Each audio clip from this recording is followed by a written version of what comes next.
This episode is brought to you by Squarespace, where you can create your own custom website explaining all the reasons why the Packers shouldn't sign Antonio Brown.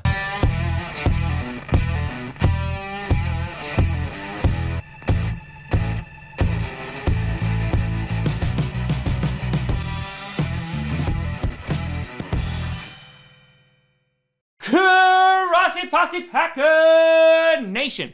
Welcome to another episode of Packcast, the podcast where you don't have to be a Packers fan, but it sure does help. I'm your host, Tom. How many times? How many times in a single lifetime do I need to tell you people? We don't need Antonio Brown. Grossi, and today we're going to be talking about John Ross and, unfortunately, Antonio Brown. Now, let's start off with John Ross because he has been the pearl in many Packers fans' eyes because, as is tradition, if there is any wide receiver with a pulse, I must get DMs as to, Tom, should we sign this individual? And this is going to be a resounding no from me. Now, you might be saying, Tom, hold up, wait a minute. John Ross go fast. And I would say, yes, John Ross go fast. He's not Henry Ruggs go fast. But John Ross ran a 4.22 at the NFL Combine, which is pretty damn impressive. I mean, it's one of the reasons why he was selected 9th overall in the 2017 draft. But just because you're really fast doesn't mean you're a good wide receiver. So let's take a look at Mr. Ross here. Okay. First of all, this should be a glaring red flag. The Cincinnati Bengals declined to pick up his 5th-year option. Not really great when, he's in the top 10 picked in the draft, but that's okay. He's also not being played very much or utilized this season. And AJ Green is struggling. They have T. Higgins, obviously, but that's also not a good sign. On top of that, since 2017, he has not played a full season in the NFL due to injury. Another not so great sign. He also is not very good at running routes. But let's take a look at some of these stats here. Over his career, since 2017, he has played in 27 games. He has started 20 games. He's had 51 receptions for 10 touchdowns for a little over 730 yards. His best season was in 2018, where he had 210 yards and 7 touchdowns. So I think what it comes down to is, why? Why would we do this? Like a single good reason. And some of you might be saying, listen, we need a speedy threat, who I would then point to MVS, and then you would counter with, well, Tom, MVS really hasn't, developed into the wide receiver we need him to be. And I would agree with that. Obviously he has struggled. He came on a little bit this season, but that seems to be the trend with MVS. So maybe John Ross could be that field spreader, right? But here's the thing, folks. Here's what we're going to talk about. One, what would you be willing to give up for John Ross? If we're talking about like a 7th round pick, sure, take a stab at him. Why not? Other than that, maybe I'll go 6th. But then after that point, you just take a walk because it makes absolutely no sense to bring in a guy whose only credit is his speed. He's constantly injury prone. He's not a good route runner. And the Bengals, who literally spent a top 10 draft pick on him, don't want him on the team. What part of that seems appealing? And I want to say another thing that is really important. The Green Bay Packers, for the first 4 games this season, seemed to do just fine with the wide receiver cores that they had. Devontae Adams went out. Oh, look, we still won the game. Allen Lazard, we're still able to function. Now, here's the thing. We did not lose this past Sunday because we didn't have another wide receiver. Is John Ross going to come in and is he going to be able to pressure the quarterback? No. Is he going to be able to block for Aaron Rodgers against a pass rush? No. That's not the reason why we lost.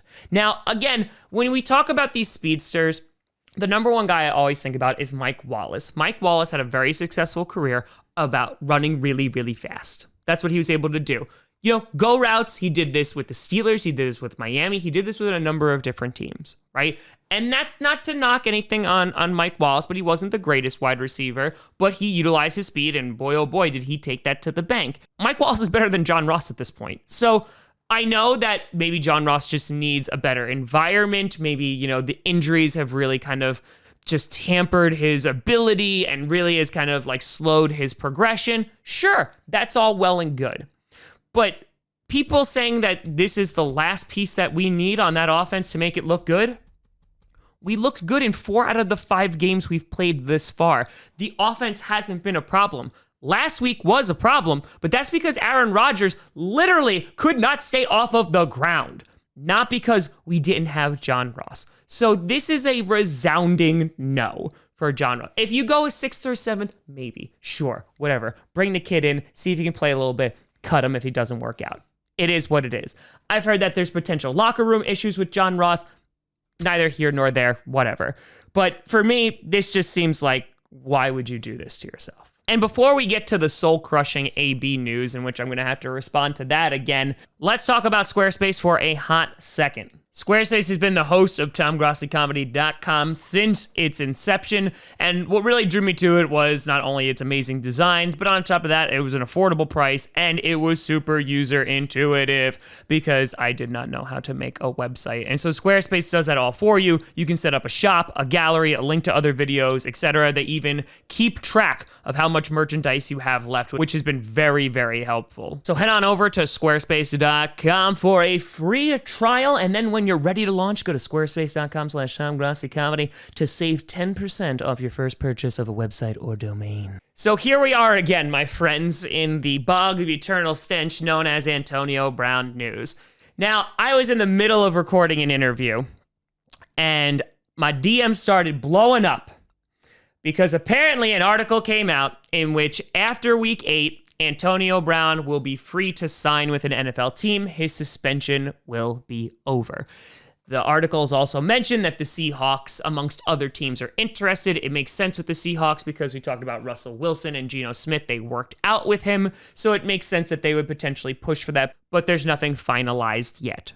And so here come the plethora of DMs of Tom, should we get Antonio Brown? And again, I understand, right? The guy should have been a Hall of Famer, all the talent in the world. I get it. I really, really get it.